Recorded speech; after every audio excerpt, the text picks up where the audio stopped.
اعوذ باللہ من الشیطان الرجیم بسم اللہ الرحمن الرحیم۔ آج ہم قرآن حکیم کی سورۃ النجم کی چند آیات 42 سے 55 تک ان پر کچھ غور و فکر کریں گے۔ یہ وہ آیات ہیں جو کائنات اور انسانی وجود میں الہی صفات کے جلوے دکھاتی ہیں، خاص طور پر جلال یعنی اللہ کی عظمت اور جمال یعنی اس کا حسن، ان کے توازن پر بات کرتی ہیں۔ ہمارے پاس جو ذرائع ہیں وہ ان آیات کے ظاہری معنی تو بتاتے ہی ہیں، ساتھ میں باطنی یعنی صوفیانہ مفہوم اور یہاں تک کہ کچھ عددی اشارات کی طرف بھی توجہ دلاتے ہیں۔ تو آئیے ان پہلوؤں کو ذرا سمجھنے کی کوشش کرتے ہیں۔ جی بالکل۔ اور ان آیات کا جو مرکزی خیال ہے نا، وہ یہ ہے کہ ہر چیز، ہر سفر، اس کا اختتام اللہ ہی کی ذات ہے۔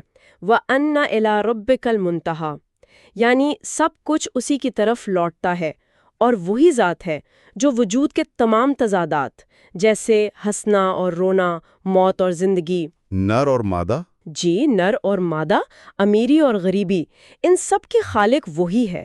یہ سب دراصل اس ایک عظیم الہی توازن کے مظاہر ہیں۔ واقعی ان آیات میں اللہ کی قدرت اور رحمت یوں لگتا ہے جس سے ساتھ ساتھ چل رہی ہیں۔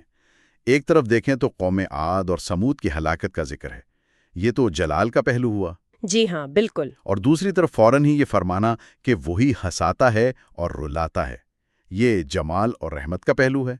اور آخر میں وہ سوال فَبِأَيِّ آلَاءِ رَبِّكَ تَتَمَارَىٰ، تو تم اپنے رب کی کن کن نعمتوں میں شک کرو گے؟ کیا یہ سورۃ الرحمن کے انداز سے ملتا جدا نہیں ہے، جہاں جلال و جمال کا ذکر بار بار آتا ہے؟ جی بالکل ملتا ہے، اس میں وہی آہنگ ہے۔ اور صوفیہ کرام نے تو ان آیات کے باطنی پہلوؤں پر بہت ہی خوبصورت انداز میں روشنی ڈالی ہے۔ جیسے امام قشیری فرماتے ہیں کہ ہنسنا جو ہے وہ دراصل دل کا اللہ کے قرب اور اس کے لطف سے پھیل جانا ہے۔ اچھا، یعنی بست کی کیفیت؟ جی بست۔ اور رونا وہ اللہ کے جلال اور اس کی ہیبت کے بوجھ سے دل کا سکڑ جانا ہے، اسے قبض کہتے ہیں۔ اور اہم بات یہ کہ دونوں کیفیات، یہ پھیلاؤ اور سکڑاؤ، یہ اللہ ہی کی طرف سے ہیں۔ اور امام غزالی کا نقطہ بھی تو بہت اہم ہے نا، کہ یہ ہنسانا اور رلانا، یعنی یہ جو خوشی اور غمی کی کیفیات ہم پر آتی جاتی ہیں، یہ سالک کو، راہ حق کے مسافر کو تکبر سے بچانے کے لیے ہیں۔ صحیح فرمایا، تاکہ وہ ایک ہی حال میں نہ رہے، کبھی خوشی کبھی عاجزی۔ اور وہ یہ بھی کہتے ہیں کہ جو شکر کے بغیر ہنسا یا معرفت یعنی آگاہی کے بغیر رویا، تو گویا اس نے تحفہ دینے والے کو پہچانا ہی نہیں، بس تحفے میں الجھ گیا۔ اللہ اکبر۔ جی، اور عین القضات ہمدانی نے بھی کیا خوب کہا موت اور زندگی کے بارے میں، کہ یہ تو بس پردہ ڈالنے اور پردہ اٹھانے کی بات ہے۔ موت گویا ایک پردہ ہے، زندگی دوسرا، زاویہ نگاہ بدل جاتا ہے۔ اور وہ شعورا ستارے کا ذکر، سیریس، وہ بھی بڑا دلچسپ ہے۔ جی، امام نجم الدین کبریٰ اس کی طرف اشارہ کرتے ہیں کہ قدیم عرب تو اسے پوچھتے تھے نا، قرآن نے واضح کیا کہ بھئی یہ کوئی معبود نہیں، یہ بھی اللہ کی ایک نشانی ہے، ایک مخلوق ہے۔ تو یہ گویا عقل کا وحی کے سامنے سر جھکانا ہوا۔ بالکل، کہ جو چیز تمہیں بہت بڑی لگ رہی ہے وہ بھی اسی ایک خالق کی نشانی ہے۔ واقعی یہ بڑا اہم نقطہ ہے کہ کائنات کی ہر شے اللہ ہی کی طرف اشارہ کر رہی ہے۔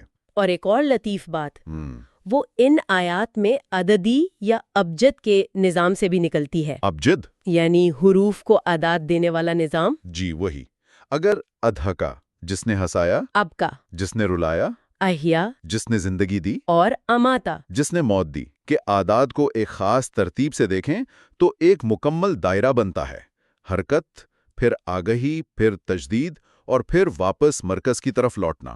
یہ گویا وجود کی اپنی ایک دھڑکن ہے، ایک ردھم ہے۔ سبحان اللہ۔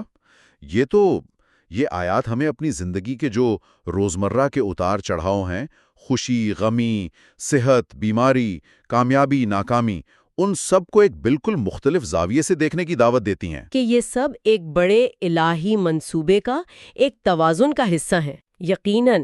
اور اس سارے غور و فکر کا عملی پہلو پھر یہ بنتا ہے کہ زندگی میں جو قبض یعنی تنگی کے حالات آئیں یا بست یعنی فراخی کے، ان دونوں کو اللہ کی طرف سے سمجھ کر قبول کیا جائے۔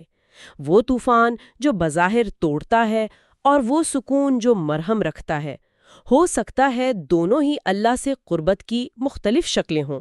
تو پھر رویہ کیا ہونا چاہیے؟ رویہ یہ کہ جب خوشی ملے، نعمت ملے تو دل سے نکلے یا منعم، اے نعمت دینے والے، اور جب کوئی نقصان ہو، آزمائش آئے تو دل یا صبور، اے صبر والے کہہ کر تھم جائے۔ اصل مقصد ہر حال میں تحفے کو نہیں، تحفہ دینے والے یعنی اللہ کو پہچاننا ہے۔ بہت خوب۔ تو خلاصہ ہم یہ کہہ سکتے ہیں کہ یہ پوری کائنات اور ہماری اپنی زندگیاں یہ اللہ کے مقرر کردہ جلال و جمال کی ایک خاص توازن، ایک ردھم پر چل رہی ہیں، اور یہ آیات ظاہری نشانیوں جیسے قوموں کی تباہی یا ستاروں کا ذکر ان کو ہماری باطنی کیفیات جیسے قبض و بست ان سے بہت خوبصورتی سے جوڑتی ہیں۔ جی بالکل۔ اور ایک آخری نقطہ میں غور کے لیے چھوڑنا چاہوں گی، ان آیات میں جب زندگی کے اس ردم کو، اس توازن کو اور ان تضادات میں چھپی وحدت کو سمجھنے کی کوشش کی، تو اس کے بعد اگلا منطقی قدم کیا ہو سکتا ہے؟ اگلا قدم؟ جی، سورۃ النجم کی جو آخری آیات ہے 56 سے 62 تک، وہ اسی طرف اشارہ کرتی ہیں، اور وہ قدم ہے سجدہ۔ یہ وہ مقام ہے جہاں حیرت، تعظیم، شکر گزاری، سپردگی، یہ سب عبادت کی شکل اختیار کر لیتی ہیں۔ روح نے جو مشاہدہ کیا، سمجھا، اب وہ تکمیل کے احساس کے ساتھ اپنے رب کے حضور جھک جاتی ہے۔ آمین ثم آمین۔